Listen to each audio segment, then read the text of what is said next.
Here we are, 3 months later to the day, and a lot has changed. So over the last 3 months, we've had masons, we've had graders, we've had plumbers, electricians, HVAC, roofers, framers, in-house guys.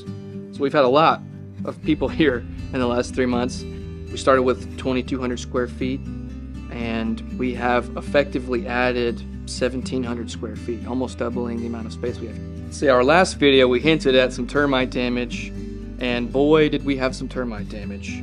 We got way into the structure of this house with that termite damage, to the point where we had to support the floor beneath with some posts, with some block and some jacks, and then we would support the ceiling and the roof off of the floor so that we could blow out the exterior walls and then remove the rotten beams, replace those beams, and then basically build new walls on top to support the roof above. The problem with the termite damage is that the house had been treated for 50 years or so for termites. And so the termite damage that we found was older than a lot of people. I mean, it was like 50, 60 years old, and it probably could have been happening for decades, because we found it in all those beams that we talked about. We found them going up the walls and even in the middle of rooms in ceiling joists. So on the outside of the house, what we've been trying to do, and what we do at Daniel Builders all the time, is we don't want to just have the minimum standards in order to pass building codes, which is what those are for. They give us standards so that everybody stays safe, we don't have houses burning down. But at Daniel Builders, we try to go above and beyond and do best practices. And so some of the things that we've done on the outside of this house is we have a very high quality vapor barrier, which is going to limit not just water penetrating the structure of the house, but also air. We're trying to keep air out so that we have a nice tight house and we can control, the thermostat in here and the efficiency a lot better. Part of our process when we were framing this house is we framed a lot of the exterior walls, like we said, but then we framed a lot of the interior walls, and we built a few different staircases that allow us to move from level to level. And we did this addition. And so part of doing this addition was, by the time we had the structure together, we had to make all the roof lines match. We wanted to make the soffit fascia tie into the existing house.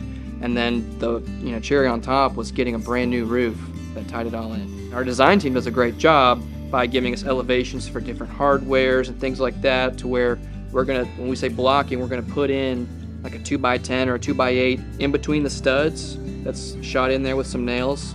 That gives us a firm thing to attach these things to. That's especially important when you're getting into stairwells and you have handrails that need to be able to support, a person. But this client's thinking about things even further than that. They're thinking about future grab bars in their shower.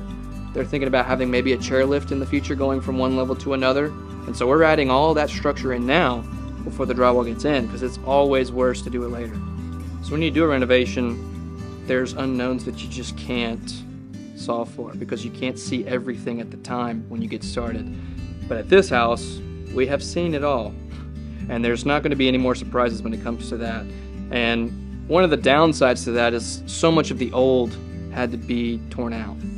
And one of the goals with this house was that it was going to stay reflective of the period that it was built in. And so what we're doing going forward is we're going to try to maintain as much of that structural and historic integrity like going forward by bringing in some of those old materials. And so we're going to be wrapping a main LVL beam in here with some of the old timber. We're going to be building an old mantle with some of that material.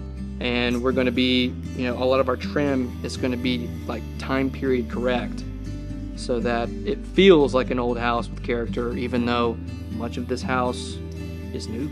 In this next phase, we're going to bring in insulation guys, bring in drywall guys, hardwood floor installers, and then once that's ready, we're going to have our in-house guys doing a lot of the trim and that kind of stuff. We got a tile guy coming in. Graders are going to come back because we got a driveway to pour, we got a patio to pour. Masons are going to come back because we have brick to install. And so we have a whole lot still yet to come, but it's moving forward.